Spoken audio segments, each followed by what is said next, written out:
오늘은 최고의 입지를 자랑하는 한강벨트 경매 물건입니다.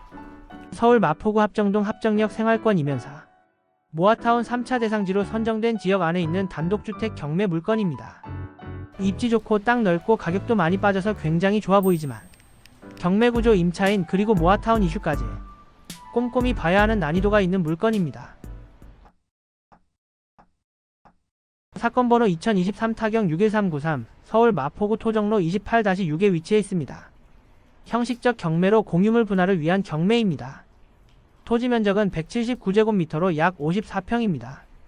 건물은 다가구용 단독주택으로 지하 1층부터 지상 2층 그리고 옥탑까지 총 6가구가 있는 구조입니다.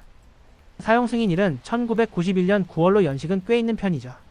감정가는 약 30억 2천만원, 현재 최저가는 약 19억 3천만원까지 내려와 있습니다. 여기까지만 보면 합정동 54평 땅이 3분의 2 가격이니 충분히 혹할 수 있는 물건입니다. 입지 자체는 분명히 좋습니다. 합정역 2호선 6호선 더블 역세권, 망원과 석유 생활권을 공유하는 위치고 한강 접근성도 나쁘지 않습니다. 다만 이 물건은 대로변이 아니라 이면도로, 폭 약 4m 도로에 접한 주거지입니다. 이 물건은 건물보다 토지 가치가 훨씬 큰 물건입니다. 감정평가를 보면 토지가 약 29억 원, 건물 가치는 고작 1억 원대로 평가되어 있습니다. 즉, 이 경매는 집을 사는 경매가 아니라 합정동 땅을 사는 경매에 가깝습니다. 건물은 향후 리모델링이나 재건축을 통한 엑시보다 모아타운이라는 미래 가치를 보고 투자하는 것이 맞겠습니다.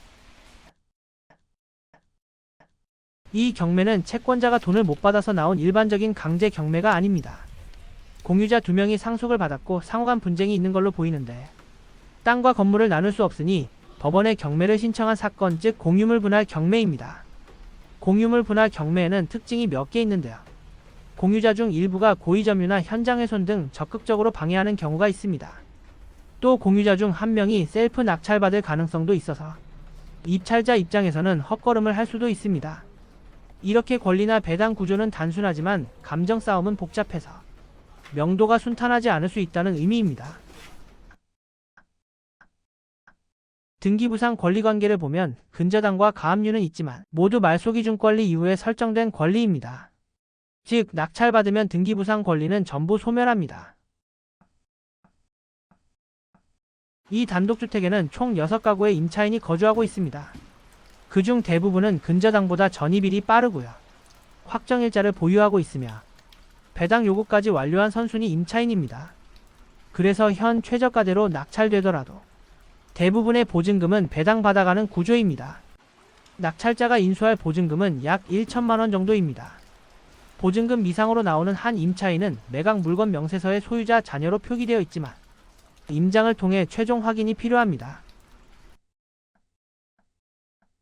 이제 가장 궁금해하시는 부분입니다. 바로 낙찰 후 입주권을 받을 수 있느냐는 점인데요. 우리 물건은 모아타운 대상지로 지정되어 있고 권리산정기준일이 2022년 10월 27일로 고시된 상태입니다. 일반적으로 재개발 지역의 경매 물건은 다음 3가지를 확인해야 합니다. 첫째, 물건의 채무자가 조합원 지위를 갖췄는가? 채무자가 조합원 지위를 갖추고 있어야 기본적으로 양수가 가능합니다. 경매 당시 조합원 지위를 갖추지 않은 채무자일 수 있기 때문에 이 부분은 필수로 확인이 필요합니다. 둘째, 물건지가 투기 과열지구로 지정되어 있는가? 투기 과열지구라면 재건축은 조합 설립인가 이후 조합원 지위 양수가 안되고 재개발은 관리처분인가 이후 조합원 지위 양수가 안됩니다. 셋째, 경매 신청자인 채권자가 금융권인가? 물건지가 투기 과열지구로 지정되어 있다고 하더라도 채권자가 금융권이라면 조합원의 지위는 양수가 가능합니다. 정리하면 우리 물건의 경우 투기 과열지구로 지정되어 있긴 하지만 현재 모아타운 대상지로 선정된 단계로 아직 조합 설립도 되지 않았고 관리처분인가 단계는 더더욱 아니기 때문에 입주권 여부를 고민할 단계가 아니다라고 보시면 되겠습니다. 이 사건의 문건 처리 내역을 보면 특징적인 움직임이 보입니다. 보정서 반복 제출, 주소 보정, 송달 장소 변경, 임차인들의 늦은 배당 요구, 상가임 대차 주장, 그리고 재감정 신청과 반대 의견. 특히 상가임 대차 주장이 좀 눈에 띄는데요. 이것은 모아타운 재개발 지역이기 때문에 주의를 기울일 필요가 있습니다. 주택이지만 실제로는 상업적으로도 사용되었다라는 흔적이 남아있다면 추후 재개발 추진 시 조합과 지자체에서는 이를 보수적으로 판단할 여지가 있습니다.